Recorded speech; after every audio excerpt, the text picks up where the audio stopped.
अगर आपका फ़ोन भी पीटीए ने ब्लॉक कर दिया है तो घबराने की कोई बात नहीं है, क्योंकि मैं हूँ ना। आज मैं आपको बताऊंगा एक ऐसा तरीका जिससे आप अपने फ़ोन को सेकंड में अनब्लॉक कर सकें। तो चलें शुरू करें हैं। सबसे पहले आपको ये जानना होगा कि आपका फ़ोन ब्लॉक क्यों हुआ है, इसकी क्या रीज़न हो सकती है। नॉन रजिस्टर्ड IMEI, अगर अपने फ़ोन को इम्पोर्ट करते वक्त पीटीए में रजिस्टर्ड नहीं करवाया है तो ब्लॉक हो सकता है। अगर फ़ोन चोरी कर निकला तो भी फ़ोन ब्लॉक हो सकता है। डुप्लीकेट IMEI, अगर आपका फ़ोन का IMEI किसी और फ़ोन से मैच करता है तो भी ब्लॉक हो सकता है। अनब्लॉक करने के लिए आपके पास दो ऑप्शन है। ये है ऑफिशियल तरीका। आप पीटीए की वेबसाइट पर जाकर अपने फ़ोन को रजिस्टर्ड करवा सकते हैं, लेकिन इसके लिए आपको कुछ डॉक्यूमेंट की ज़रूरत होगी। ये थोड़ा लंबा प्रोसीजर हो सकता है,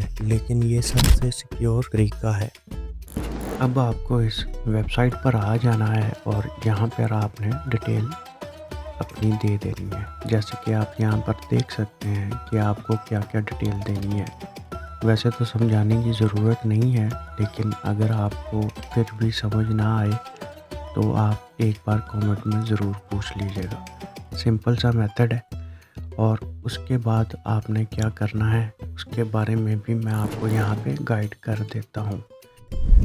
यहाँ पर जहाँ पर लिखा आ रहा है सबसे टॉप पर, जहाँ पे मैंने क्लिक किया हुआ है, आपने भी यहाँ पर क्लिक कर लेना है और नॉन कंप्लाइंट IMEI नंबर पर आपने क्लिक कर देना है। अगर आपकी एक सिम बंद है तो आप एक सिम को सिलेक्ट करेंगे, अगर दो बंद हैं तो दो को सिलेक्ट करेंगे, अगर तीन है तो तीन को सिलेक्ट करेंगे। तो इसी तरीके से अगर दो IMEI वाला है तो आप उस पर 5 नंबर रजिस्टर कर सकते हैं मुख्तलिफ नेटवर्क के। या अगर आपके पास दो जैस की सिम है या तीन है या चार हैं या किसी भी नेटवर्क की 3-4 सिमें हैं तो आप वो भी रजिस्टर्ड कर सकते हैं। लेकिन एक IMEI नंबर पर सिर्फ 5 जो से नंबर हैं वो रजिस्टर्ड आप करवा सकते हैं। यहाँ पर आपके पास ऑप्शन आ रही है, आप उस तरीके से उसको यहाँ पर ऐड कर सकते हैं। और ऐड करने के बाद आपको क्या क्या चाहिए यहाँ पर आपने नंबर लिख लेने और नीचे वाली जगह पर आपने कंप्लेन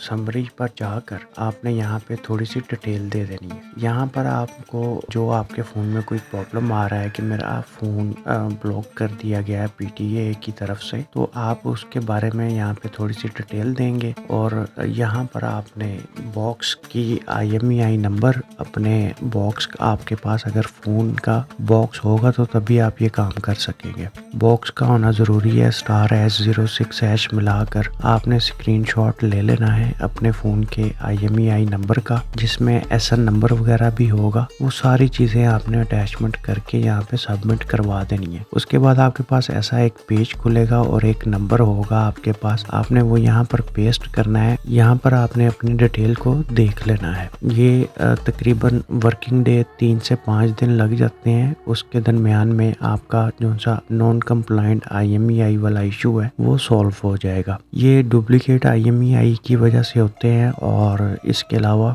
अगर आपका IMEI नंबर किसी ने चोरी कर लिया है और किसी और फ़ोन पर लगा दिया है और एक फ़ोन की जगह पे उसने 3-4 फ़ोन उसके बना दिए, तो उस सूरत में पीटीए सारे फ़ोन को बंद कर देता है। अगर आप सिर्फ चेक करना चाहते हैं कि आपका फ़ोन रजिस्टर्ड है या नहीं तो आप DIRBS सिस्टम यूज़ कर सकते हैं। ये क्विक और इजी है, लेकिन याद रखें अगर आपका फ़ोन चोरी का है या डुप्लीकेट IMEI वाला है तो ये भी तरीका काम नहीं करेगा। ऐसे में आपको कानूनी कार्रवाई करनी हो। तो ये है आज का ट्यूटोरियल। उम्मीद है कि आपको समझ आ गई हो। अगर कोई सवाल है तो कमेंट में ज़रूर पूछें। वीडियो पसंद आई है तो वीडियो को लाइक करें, अपने दोस्तों के साथ शेयर करें और चैनल को सब्सक्राइब करना ना भूलें, ताकि आपको ऐसी ही यूजफुल वीडियो मिलती रहे। अगली वीडियो के लिए फिर मिलेंगे, तब तक के लिए